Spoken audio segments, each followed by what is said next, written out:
नमस्कार, स्वागत है आपका एक नए वीडियो में आशीष कोचिंग के। और बहुत अच्छी प्रस्तुति आप अब हमारी तरफ से देख रहे हैं। और देखिए हम बहुत सारी चीज़ें व्याकरण में पढ़ते जा रहे हैं। और जब शुरुआत हमने की थी तो हमने शुरुआत ही की थी भाषा की बात से, है ना। हमारी शुरुआत जो थी वो क्या थी? भाषा की बात। ठीक, तो भाषा की बात में भी हमने बहुत सारी चीज़ें जानी थी व्याकरण के बारे में। व्याकरण के बारे में जब हम जाते हैं तो क्या जानते हैं? स्वर जानते हैं, ध्वनि जानते हैं, वर्ण जानते हैं, व्यंजन जानते हैं। मैंने बहुत सारी बातें आपको बताई थी, लेकिन जब हम व्याकरण की बात करते हैं तो व्याकरण की बात करते हुए भी वो बीच बीच में वो सारी चीज़ें आएंगी। तो एक तरीके से आप उसको रिवीजन समझिए और आप देखते रहिए वीडियो को, क्योंकि बहुत सारी चीज़ें ऐसी हैं जो आपने उस समय नहीं जानी हैं और बहुत सारी चीज़ें ऐसी भी हैं जो मैं नए तरीके से आपको बता रही हूँ, छोटे रूप में बता रही हूँ, संक्षेप रूप में बता रही हूँ और आपको याद करने के लिए बहुत ही ज़्यादा काम आएंगी आपके। जब भी आप व्याकरण के बारे में कुछ लिखेंगे, अगर व्याकरण के बारे में लिखते हैं, अगर उसके वो कब से शुरू हुआ तब भी देखिए, मैंने जो यहाँ पे पॉइंट्स डाले हैं आप इन पॉइंट्स को देखिए और इन्हीं के बारे में आप पॉइंट्स को देख रहे हैं, ऐसा नहीं। इसके बाद भी हम जब पढ़ते चलेंगे आगे तो बहुत सारी बातें आप सीखते चलेंगे। जैसे व्याकरण की परिभाषा है ना, व्याकरण की परिभाषा हम कैसे दे सकते हैं। आपको अगर कहा जाए कि आप व्याकरण की परिभाषा कैसे देंगे, एक लाइन में, दो लाइन में, तो आप क्या लिखेंगे? तो वो जानने के लिए आप देखते रहिए कि आपको व्याकरण बताना है तो क्या बताना है। फिर उसके बाद पहला व्याकरण, क्या आप जानते हैं कि पहला व्याकरण किसका था? तो ये भी जानने के लिए आपको देखना पड़ेगा कि पहला व्याकरण कहाँ से आया, कहाँ से लिया हमने। फिर व्याकरण का महत्व, व्याकरण का महत्व हमारे लिए क्यों है? हम लिख लेते हैं कई चीज़ों को, हम पढ़ लेते हैं कई चीज़ों को, लेकिन जब महत्व की बात आती है तब आप कैसे कहेंगे कि व्याकरण का महत्व क्या है? वो भी हम आज आपसे शेयर करेंगे। उसके बाद व्याकरण के प्रकार, क्या आप इस बात को जानते हैं कि व्याकरण के प्रकार में हम क्या क्या चीज़ें ले सकते हैं? तो वो सारी चीज़ें देखिए आज हम इसमें पढ़ेंगे। और बहुत सी चीज़ें मैं आपको बता दूं कि धीरे से, आसानी से हम सीखते चले जाएंगे। तो चलिए हम शुरुआत करते हैं अपनी। और अब शुरुआत करते हैं तो देखिए, सबसे पहले है व्याकरण की परिभाषा। और बहुत सरलता से मैंने पॉइंट्स में इसको लिखा है और इसी तरीके से आप भी पॉइंट्स में लिख सकते हैं और इसको आप चाहें तो विस्तार भी दे सकते हैं, है ना।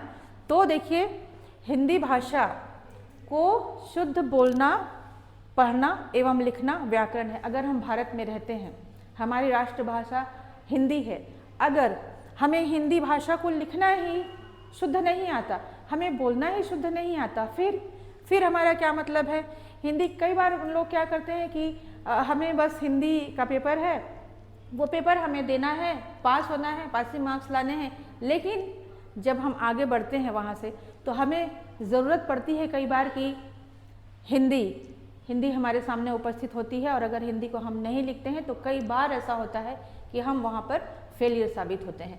तो हिंदी को पढ़ना, लिखना, शुद्ध लिखना बहुत ज़रूरी है, शुद्ध बोलना बहुत ज़रूरी है। अगर कोई बाहर का व्यक्ति आपके पास आता है, आप अंग्रेज़ी में बात कर लेते हैं, बहुत अच्छी बात है, लेकिन आप जिस जगह पे रहते हैं अगर आप उसी जगह की भाषा, बोली आप नहीं जानते हैं तो ये बहुत गलत चीज़ है। तो देखिए, हिंदी भाषा को शुद्ध बोलना, पढ़ना एवं लिखना ये व्याकरण है। ये आप अपने परिभाषा में एक पॉइंट दे सकते हैं। उसके बाद आपका क्या है? भाषा की शाखा, जिसमें हम भाषा को गहराई से समझते हैं। ठीक है, भाषा की वह शाखा जिसमें हम भाषा को गहराई से समझते हैं। भाषा में क्या क्या चीज़ें आती हैं, हम उन सारी चीज़ों को अच्छे से गहराई से समझते जाते हैं। हमारा वर्ण क्या है, हमारा व्यंजन क्या है, ये कितने प्रकार के होते हैं। हम बहुत ज़्यादा उसे डीप ना जाने तो ये तो जाने कम से कम कि उसे हम कैसे समझ सकते हैं, कैसे हम उसे समझा सकते हैं। ठीक है, उसके बाद व्याकरण का शाब्दिक अर्थ क्या है, क्या आप ये बता सकते हैं? तो व्याकरण का शाब्दिक अर्थ है विश्लेषण करना। विश्लेषण करना मतलब व्याकरण में हम किसी भी चीज़ को जब लिखते हैं, पढ़ते हैं, बोलते हैं तो हम उसे बहुत अच्छी तरह से सही बता सकते हैं। अगर मान जाइए कि आप कोई भी लाइन आप बोल रहे हैं, आप उस लाइन को यहाँ एक शब्द रखेंगे, यहाँ एक शब्द रखेंगे तो वो सही नहीं है। तो उसका शाब्दिक अर्थ है विश्लेषण करना, यही हमारा व्याकरण है। ठीक है, पहला व्याकरण मैंने जैसे कहा था कि मैं आपको बताती चलूँगी। तो देखिए, पहला व्याकरण, हिंदी व्याकरण के जनक श्री दामोदर पंडित जी को कहा जाता है। आप ये हमेशा याद रखें, व्याकरण के बारे में अगर आप कुछ लिख रहे हैं तो जो इनके जनक हैं वो हैं श्री दामोदर पंडित जी, इन्हीं को हम इसके जनक के नाम से जानते हैं। उसके बाद इन्होंने कब लिखा था इसे, कहाँ से ये आता है, कहाँ से हमने इस व्याकरण को जाना है, तो वो 12वीं शताब्दी में इन्होंने उक्ति व्यक्ति प्रकरण, है ना, उक्ति व्यक्ति प्रकरण नामक ग्रंथ लिखा था और उसी ग्रंथ से ये व्याकरण हमारे सामने आया है और हम इस व्याकरण को जानते हैं, है ना। तो यही से व्याकरण की शुरुआत हुई थी। अब व्याकरण का महत्व क्या है, अगर देखिए हमें पता ना हो कि हम जो लिख रहे हैं उसमें हमें क्या लिखना है, जो लाइन हम डाल रहे हैं उसमें हमें कौन सी मात्रा डालनी है, क्या लिखना है, हमारी भाषा की शुद्धता क्या है, तो क्या होगा, तो शब्दों को और वाक्यों को हम सही पढ़ सकेंगे क्या, बिल्कुल नहीं पढ़ सकेंगे। और सही से लिख सकेंगे क्या, बिल्कुल नहीं लिख सकेंगे। तो ये सारी चीज़ें जो है वो व्याकरण के महत्व के अंतर्गत आती हैं। व्याकरण के महत्व के अंतर्गत आप इसे लिख सकते हैं। उसके बाद आप समझते हैं उसको पहचानते हैं। एक वचन होता है कई जगह बहुवचन होता है, उसी के अनुसार हमें था, थी, है, हैं, यही, कहीं, नहीं, ये सारी चीज़ें हमको प्रयोग करनी पड़ती हैं। तो हमें जानना है, समझना है और पहचानना है कि हम किस तरीके से वाक्य को लिख रहे हैं और कैसे हमको लिखना होगा, किस चीज़ का हमें वहाँ पर प्रयोग करना है ना। एक वचन है तो एक वचन का प्रयोग करें, बहुवचन है तो बहुवचन का प्रयोग करें। और वो सारी चीज़ें हम कब जानेंगे, जब हम व्याकरण को सही तरीके से पढ़ेंगे, हिंदी भाषा को सही से जान पाएंगे। कब जान पाएंगे, जब हम व्याकरण को समझते हैं, पढ़ते हैं, ठीक है। व्याकरण का महत्व कुछ पॉइंट्स मैंने और डाले हैं इसमें कि अगर हमें व्याकरण ना पता हो तो हम शब्दों और वाक्यों को सही ढंग से पढ़ ही नहीं पाएंगे। कई बार ऐसा होता है कि हमारे सामने ऐसे कई शब्द आते हैं कि अगर वो शब्द, जैसे आप समझ जाइए निकृष्ट, कई लोग जो आशीर्वाद शब्द होता है उसे भी सही तरीके से नहीं लिखते हैं, निकृष्ट हो गया।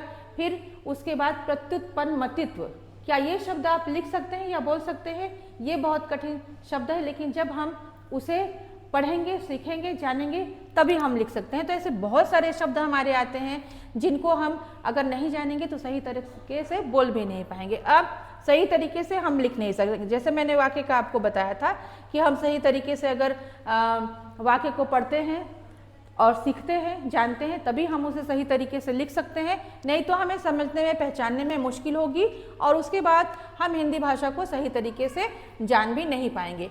अब आते हैं हम व्याकरण के प्रकार के बारे में। तो व्याकरण के प्रकार के बारे में हम और आगे जानेंगे। अभी हम थोड़ा सा जान रहे हैं इसके बारे में। वर्ण विचार होते हैं और उसके बाद आते हैं आपके शब्द विचार, फिर उसके बाद आते हैं आपके वाक्य विचार, फिर उसके बाद आते हैं आपके छंद विचार, है ना। तो वर्ण विचार में हम क्या जानते हैं, शब्द विचार में क्या जानते हैं, ये भी आपको जानना बहुत ज़रूरी है, क्योंकि अगर आप उसके अंतर्गत अपने प्रकार डाल रहे हैं तो प्रकार को आप थोड़ा सा नहीं बताएंगे तो फिर आपका वो लिखना, आपको उसका वर्णन करना वो बिल्कुल गलत हो जाएगा, ठीक है। तो ये आपका वर्ण विचार है कि हिंदी बोलते समय हम जिस अक्षर या ध्वनि का प्रयोग करते हैं उसे हम क्या कहते हैं, वर्ण कहते हैं। बहुत छोटी सी बात है, लेकिन कई बार हम इसमें भी अटकते हैं कि हमारे सामने वर्ण क्या है, ध्वनि क्या है, अक्षर क्या है।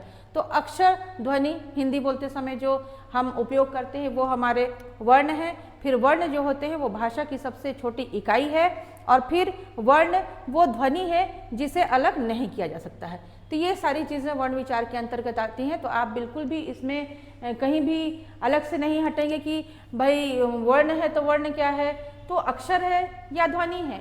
जो चीज़ें हम लिखते हैं, हमारे लिखावट में बहुत सारी चीज़ों का अक्षरों का ही इस्तेमाल करके हम लिखते हैं उन चीज़ों को। तो अगर हम लिख रहे हैं तो हमारे जो अक्षर है वही हमारे सामने वर्ण है, वही ध्वनि है। और इसके अंतर्गत बहुत सारी चीज़ें आती। वर्ण भाषा की सबसे छोटी इकाई है। इस बात को आप याद रखें। जब हम कई बार परीक्षाएं देते हैं तो हमारे जो प्रश्न पत्र आते हैं उस प्रश्न पत्र में ऐसे प्रश्न आते हैं हमारे लिए कि भाषा की सबसे छोटी इकाई क्या है ना। तो इस बात को हम ज़रूर ध्यान में रखें। उसके बाद वर्ण व ध्वनि है जिसे अलग नहीं किया जा सकता। देखिए कोई भी चीज़ है, वर्ण है, अगर आप क को मान जाइए लिखते तो क्या हम उसे दो भागों में बांट सकते हैं? क्या ख है दो भाग में बांट के उसको हम अलग अलग लिख सकते हैं? बिल्कुल नहीं लिख सकते। वो एक ही चीज़ रहेगी, आप इधर स्वर लेते हैं या व्यंजन लेते हैं, वो आप एक ही उसे रख सकते हैं। आप उसे बात के टुकड़े टुकड़े अलग अलग नहीं रख सकते हैं। जैसे हम वाक्यों को लिखते हैं तो वाक्यों को हम अलग अलग अलग अलग शब्दों को निकाल लेते हैं, लेकिन जो हमारी वर्ण या ध्वनि होती है वो बिल्कुल एक ही रहती है, वही रहती है, अपने आप में रहती है।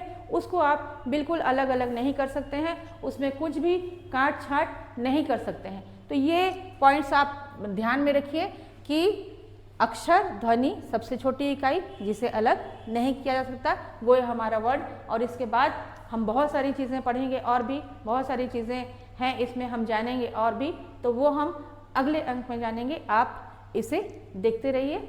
आज के लिए आपका बहुत बहुत धन्यवाद। इसे शेयर करते रहिए और हमारी जितने भी वीडियोज़ हैं आप देखते रहिए और कमेंट्स भी करते रहिए और हमारे वीडियोज़ को लाइक करते रहिए, सब्सक्राइब करिए। नमस्कार।